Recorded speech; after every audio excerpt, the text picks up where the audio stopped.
안녕하세요. 오늘도 사연살롱을 찾아주셔서 감사합니다. 결혼 21년 차 40대 여성입니다. 얼마 전 저희 집에는 경사가 있었어요. 저희 아들이 대학에 합격했거든요. 다른 집 엄마들은 고3 수험생 자식들 챙기느라 다들 여념이 없다는데 창피하게도 저는 그러지 못했어요. 시아버지 병수발 드느라 집안일도 등한시했을 정도였으니까요. 긴 병에 효자 없다고 그러면 안 되는 줄 알면서도 가끔은 아버님이 주무시듯 그대로 무지개 다리를 건너시길 바랬던 적도 있었어요. 참 못된 며느리였죠. 하지만 그때는 육체도 정신도 너무 힘이 들었거든요. 다만 며칠만이라도 지긋지긋한 병원 간이 침대 생활을 벗어나 아무 눈치도 안 보고 푹 잤으면 소원이 없겠다고 생각했었거든요. 하지만 지긋지긋하던 그 시간도 지나고 보니 추억이 되었네요. 다시 없을 아버님과의 추억이니까요. 어쩌면 늘 둘째 며느리인 제게 힘든 집만 지우시는 줄 알았던 아버님의 진심을 뒤늦게나마 알게 돼서 그런지도 모르겠지만요. 한때 저는 아버님을 모시던 회장 비서였어요. 전문대 비서학과를 졸업하고 아버님 회사에서 첫 직장 생활을 시작했거든요. 당시 비서실엔 저 외에 20년 가까이 아버님을 모셔온 실장님이 계셨는데 그분의 업무량이 많아서 보조하는 차원으로 경력도 없던 저를 비서로 뽑은 거였죠. 그러다 보니 제 업무는 하나같이 사소한 것들 뿐이었어요. 커피를 타거나 심부름을 하거나 복사, 식당 예약을 하는 일 정도에 불과했죠.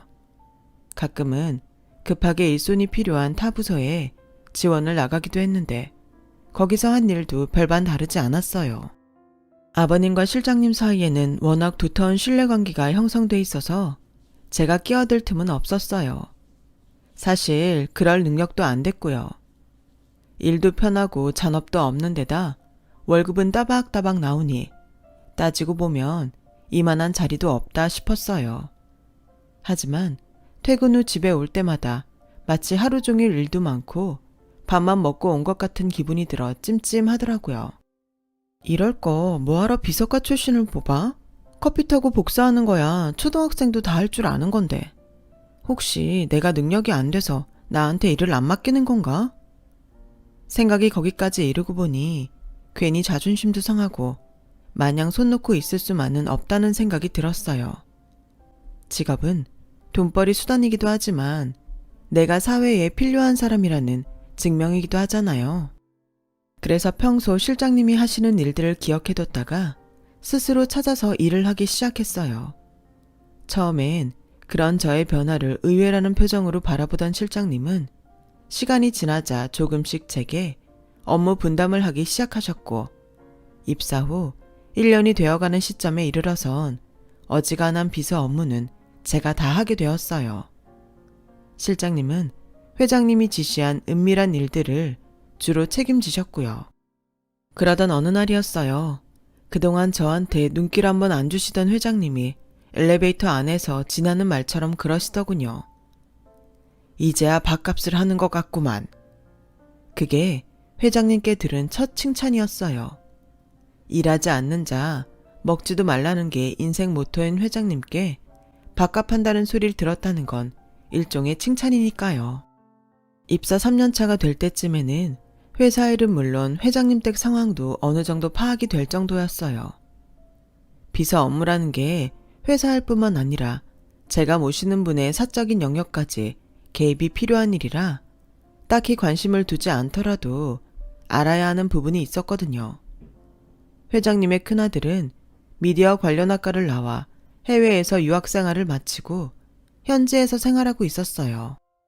가끔 한국으로 들어오는 항공권을 예약해드린 적이 있어서 직접 얼굴을 본 적은 없어도 인적사항이나 목소리 정도는 알고 있었어요. 몇 번 통화를 한 적이 있었거든요. 그때 받은 느낌은 돈 개념 없이 부모 돈으로 즐기고 사는 한량이었어요. 그 나이 먹고도 항공권 예약조차 제 손으로 안 하고 부친 회사에 연락해 대신 처리하라고 할 정도니 알만했죠. 반면 작은 아들은 대학을 졸업하자마자 회사의 말단 사원으로 입사해 바닥부터 일을 배우고 있었어요. 명문대 출신이라 마음만 먹으면 대기업도 충분히 갈 수 있었을 텐데 부친 회사에 들어와 일하는 걸 보면 가업을 물려받으려는 욕심이 있는 사람인 것 같았어요. 저도 소문만 들었지 얼굴은 한 번도 본 적이 없어서 어떤 사람인지 정확히 알지는 못했어요. 말단이라 회장실을 찾을 일은 없었고 업무 외적으로도 회장실을 찾는 적이 없었거든요.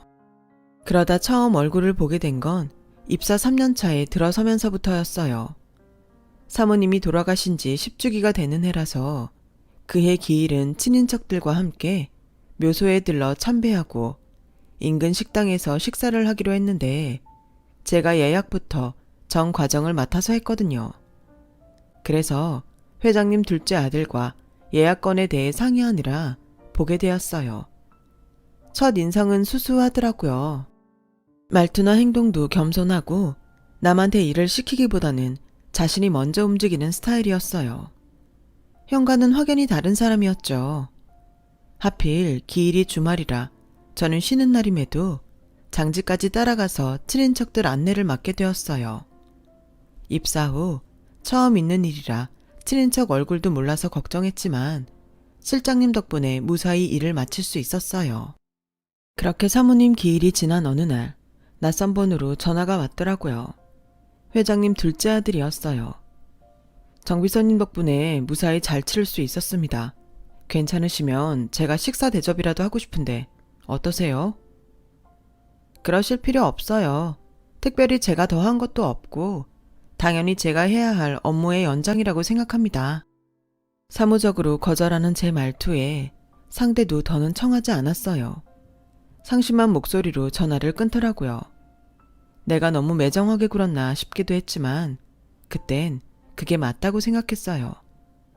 그깟 밥 한 끼 얻어먹는다고 무슨 일이 생기는 건 아니지만 괜히 오너 아들이랑 사적으로 만났다가 회사에 이상한 소문이 돌기라도 하면 피해를 보는 건 제 쪽이었으니까요.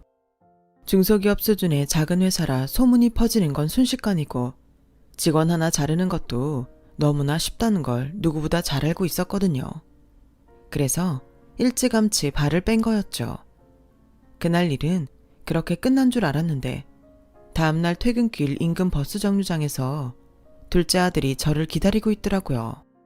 순간 조금 짜증이 났어요. 도대체 나한테 왜 이러나 싶었거든요. 그 사람은 쇼핑백을 건네며 말했어요. 스카프예요. 어떤 걸 좋아하실지 몰라서 점원한테 추천받아서 샀어요. 설마 이것도 거절하실 건가요? 아닙니다. 감사히 받겠습니다. 얼른 받고 끝내자 싶어 쇼핑백을 건네받았는데 그러더라고요. 아, 그리고 저희 어머니 기일을 챙기는 건 정비서님 업무가 아닙니다. 업무 외적인 일을 하신 거예요. 그것도 황금 같은 주말에 말이에요. 그러니까 당연한 게 아니라 마땅히 거기에 대한 대가를 받으셔야 된다고 생각합니다. 실장님께 말씀드려서 추가 업무 수당도 꼭 받으세요. 자신의 권리는 스스로 챙겨야죠. 감사 인사도 당연히 받아야 하고요. 그날 일은 정말 감사합니다. 그 말을 듣는데 왠지 가슴이 뜨겁게 달아올랐어요. 그동안 회사에서 사적인 업무까지 처리하며 회장님을 보필했지만 누구한테도 감사 인사를 받아본 적도 없었고 저 역시도 비서로서 당연한 업무를 했다고 생각했거든요. 사실 그게 아닌데 말이죠. 왠지 창피하더라고요. 그동안 내가 내 권리를 포기하고 살았다는 게요. 하필 그걸 제게 알려준 사람이 오너의 아들이라니 아이러니했어요. 그래서 최소한의 자존심을 지키고 싶어서 용기를 냈어요. 시간 괜찮으세요? 선물도 받았는데 저도 뭔가 대접하고 싶거든요. 전 맥주가 무지 땡기는데 어떠세요? 맥주 좋죠. 근처에 자주 가는 데가 있는데 거기로 가실래요?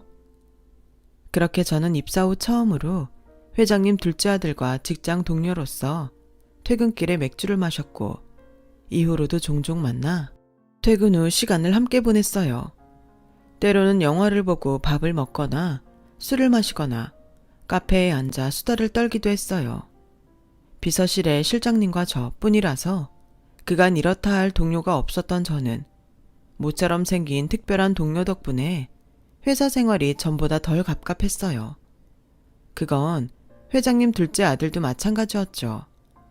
오너 아들이다 보니 다들 거리를 두고 지냈던 탓에 회식 자리 외에는 따로 동료들과 어울리지 못했으니까요. 우리는 회사에서 아웃사이더였어요. 그래서 더 서로가 절실했죠.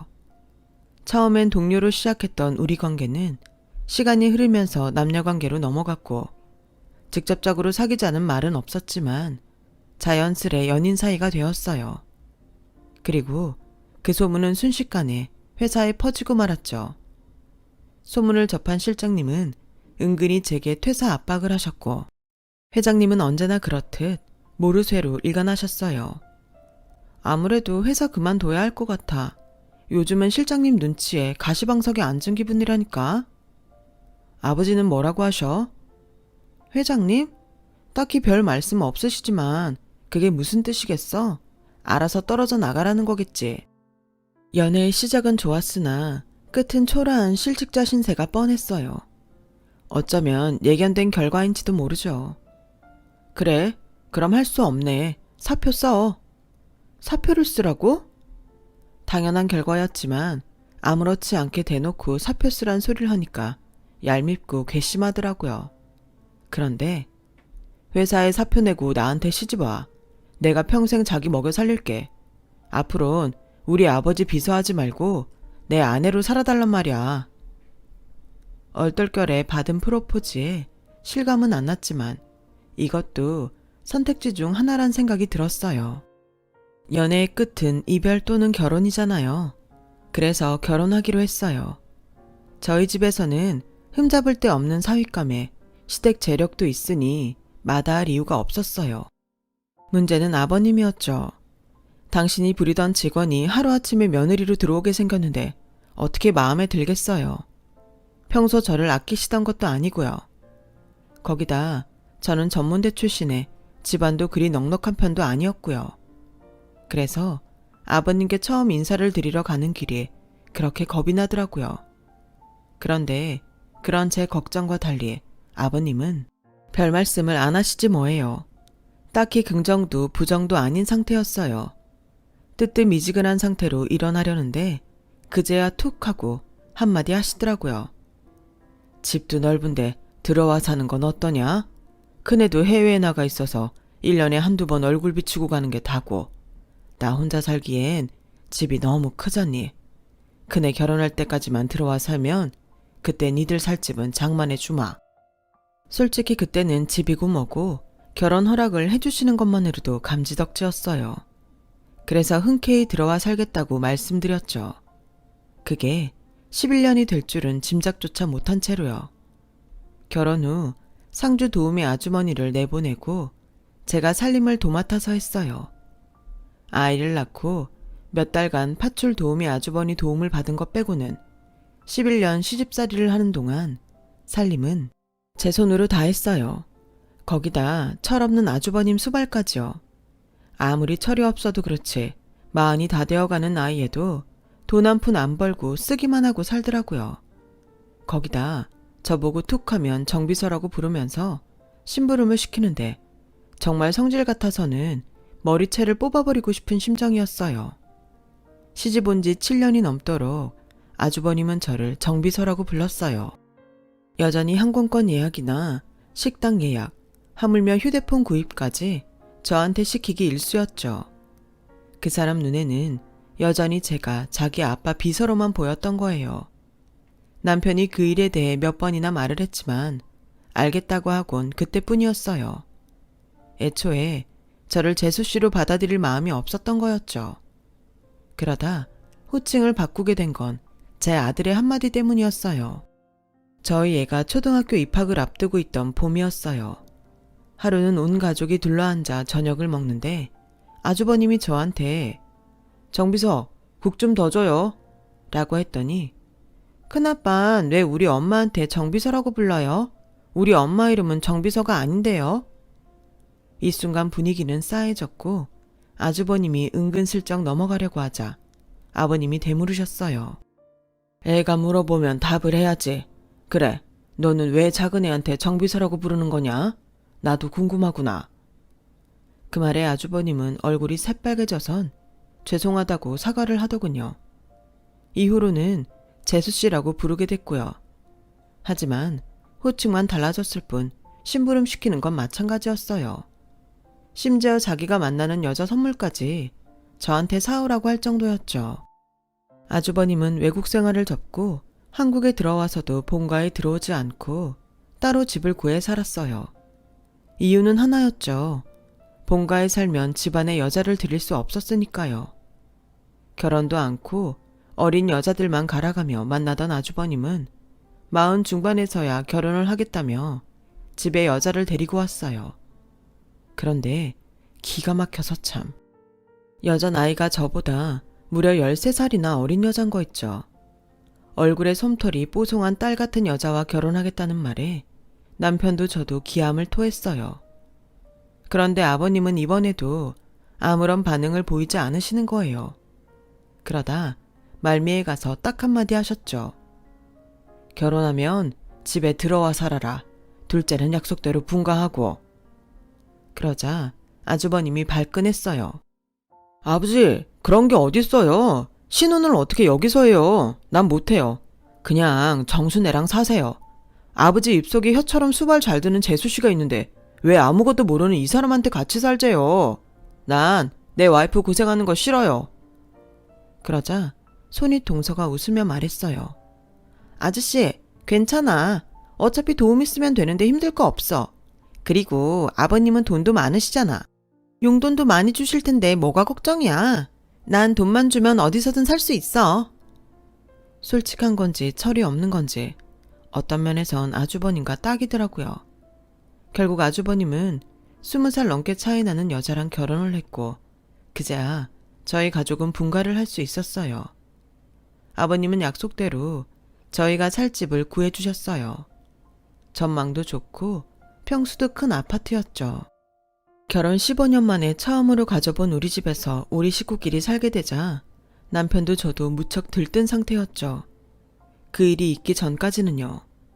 분가하고 2번의 명절을 보낸 어느 날 실장님한테 전화가 왔어요. 아버님이 쓰러지셨다고요. 출근 시간이 다 됐는데도 아버님이 방에서 안 나오시자 가사도우미가 아버님 방에 들어갔다가 화장실에 쓰러져 계신 아버님을 발견한 거예요. 그 시각 집안에 있던 아주버님과 손윗 동서는 전날 진탕 술을 마시고 온 탓에 흔들어 깨워도 꿈쩍도 하지 않았다고 하더군요. 결국 119 구급차에 실려 응급실에 도착한 아버님은 발견이 늦은 탓에 3일이나 혼수 상태에 빠져 계셨고 정신을 차리셨을 땐 전과는 다른 모습이 되셨어요. 언어장애에 몸까지 제대로 가눌 수 없게 되었거든요. 온전한 건 정신뿐이었어요. 그런 아버님의 모습을 보니 눈물이 멈추지 않더라고요. 우리가 분가만 하지 않았더라면 이런 일은 없었을 것 같았거든요. 따로 나와 살게 됐다고 좋아했던 제 자신이 너무 한심했어요. 그런데 아버님이 깨어나시고 나서야 뒤늦게 병원에 찾아온 아주버님과 손윗동서가 기막힌 소리를 하지 뭐예요. 이게 뭐야? 아버님 기저귀 차신 거야? 벌써부터 토 쏠릴라 그래. 자기야, 일단 나가자. 신선한 공기 좀 쐬야겠어. 그래 자기야. 우리 자기는 이런 거 힘들 테니까 차에 가 있어. 내가 금방 얘기 끝내고 갈게. 바퀴벌레 세트 같은 것들이 꼴값을 떠는데 정말이지 욕도 아깝더라고요. 손윗동서가 나가자 아주버님은 대놓고 자기는 아주버님을 못 모신다고 했어요. 재수씨도 봐서 알잖아요. 저 사람이 어떻게 아버지 병수발을 하겠어요. 그냥 간병인 쓰세요. 아버지 돈 많잖아요. 돈은 이럴 때 쓰라고 버는 겁니다. 그리고 우리 분가할 거예요. 윤 실장님한테 말해서 마땅한 집 구해달라고 할 테니까 앞으로는 정수 니네가 집에 들어와 살아. 우리 자기가 아버지 쓰러진 그 집에선 귀신 나올까봐 무서워서 못 살겠대. 솔직히 나도 좀 찜찜하고. 형, 그걸 지금 말이라고 해? 아버지가 쓰러지셨는데 걱정은 못할 망정 분가하겠다는 소리가 나와. 형은 어떻게 늘 자기밖에 몰라. 이날 이때까지 형이 아들 노릇한 게 하나라도 있어? 그렇게 자기 편한 것만 하고 살 거면 형이 벌어서 형 마음대로 쓰고 살아. 아버지한테 기대 살지 말고. 이 새끼가 어디서 형한테 까불어? 네가 아버지 회사에서 일한다고 그게 다 네 것처럼 생각되는 모양인데 내가 회사에 들어가면 넌 닭 쫓던 개신세 되는 거야. 그걸 알아야지. 한 번만 더 까불면 내가 회사에 들어가서 너 내쫓는 수가 있어. 조심해 새끼야. 먹긴 놈이 성질 낸다고 아주버님은 오히려 성질을 내고 병실을 나갔어요.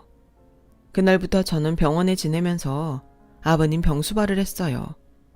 중학생이던 아들 때문에 친정엄마가 저희 집에 와서 살림을 맡아주셨고요.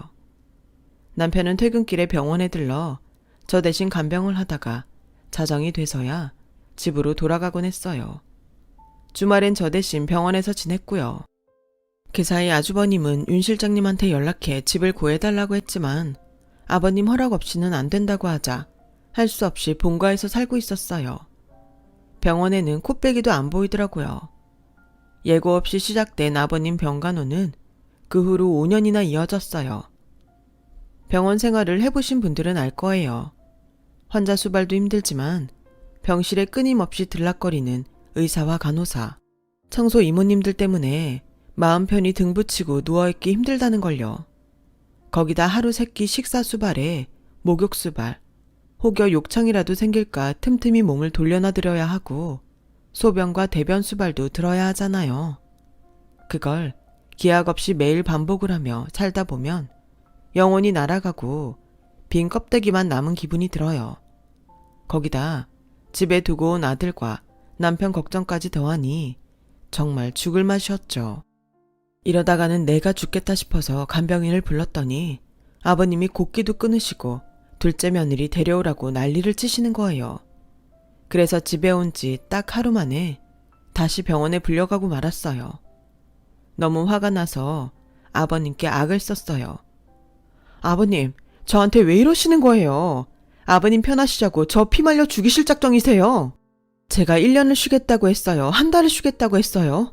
딱 일주일만 쉬고 오겠다는데 그걸 못 참으시고 간병인을 내쫓아요?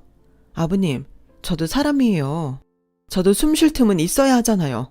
병원엔 발길도 않는 맏며느리인 하루가 멀다 하고 아버님 카드로 명품 쇼핑을 하는데 아무 말도 안 하시면서 저한텐 고작 일주일 휴가도 못 주세요? 이런 게 어딨냐고요. 아버님 눈에는 제가 아직도 아버님 비서로 보이세요? 그래서 마음 놓고 부려도 된다 싶으세요? 아니면 왜 이러시냐고요. 아버님, 저 정말 야속해요. 그럴 때마다 아버님은 자는 척 눈을 감으시곤 깊은 숨만 내쉬셨어요. 그 모습에 복장이 터질 것 같았지만 그렇다고 몸도 못 가누는 아버님을 두고 떠날 수는 없었어요. 솔직히 그때는 그래, 나중에 아버님 회사 우리가 물려받으면 되니까 우린 우리가 할 도리만 하고 살면 그만이다. 그 생각하며 참고 살았던 것 같아요. 제가 병원에서 아버님 똥기저귀를 갈고 있을 때 손윗 동서는 아버님 카드로 명품 쇼핑을 하고 다녔어요. 아버님 휴대폰으로 연신 결제 문자가 날아오더라고요. 언녀는 팔자가 좋아 저러고 사는데 내 팔자는 왜 이 모양인가 싶었죠. 그런데 한국말은 끝까지 들어봐야 안다고 인생도 그렇더라고요. 제 아들이 수능 시험을 1년 앞둔 겨울 아버님 침상 옆에 놓인 간이 침대에서 잠이 들었던 저는 창 밖의 달빛에 눈이 떠져서 잠이 깨고 말았어요. 그런데 아버님이 물끄러미 저를 바라보고 계시지 뭐예요. 살면서 그렇게 인자한 모습의 아버님은 뵌 적이 없을 정도로 저를 따뜻한 눈빛으로 바라보고 계셨어요. 아버님, 뭐 필요한 거 있으세요? 그러자 아버님은 조용히 그러셨어요. 아가, 고맙다. 그리고는 미소를 지으시더라고요. 그 모습에 울컥해진 저는 애써 눈물을 감추려고 조용히 자리에서 일어났어요. 그리고는 불 꺼진 병원 복도를 지나 비상 계단에 앉아 펑펑 울었어요. 아버님 비서로 시작해서 며느리로 살기까지 20년이 지나고서야 비로소 아버님한테 고맙다는 말을 들으니 그간 고생을 보상받는 기분이 들었거든요. 억만금보다 값진 보상 같았어요. 한참을 울고 화장실에 들러 세수를 하는데 복도에서 요란한 발소리가 들리지 뭐예요. 순간 불길한 예감이 들어서 물 묻은 얼굴로 병실로 달려갔더니 당직 의사와 간호사들이 아버님 침상을 에워싼 채 심폐소생술을 하고 있더라고요. 당직 의사가 땀이 흐를 정도로 한참을 실행했지만 아버님의 의식은 돌아오지 않았어요. 그렇게 아버님은 세상을 떠나고 말았어요. 장례식이 끝나고 일주일은 내 몸이 공중에 붕 떠있는 기분으로 살았어요. 당장이라도 병원으로 가야 할 것만 같고 간이 침상이 아닌 침대에 누워 잠을 자는 게 어색할 정도로 제 몸이 병원 생활을 떨쳐내지 못했거든요. 그러다 시간이 더 지나자 만사가 귀찮고 식욕도 삶의 의욕도 없는 게 딱 헛개비가 된 기분이었어요. 그런 저를 일으켜 세운 건 다름 아닌 아주버님 내외였어요.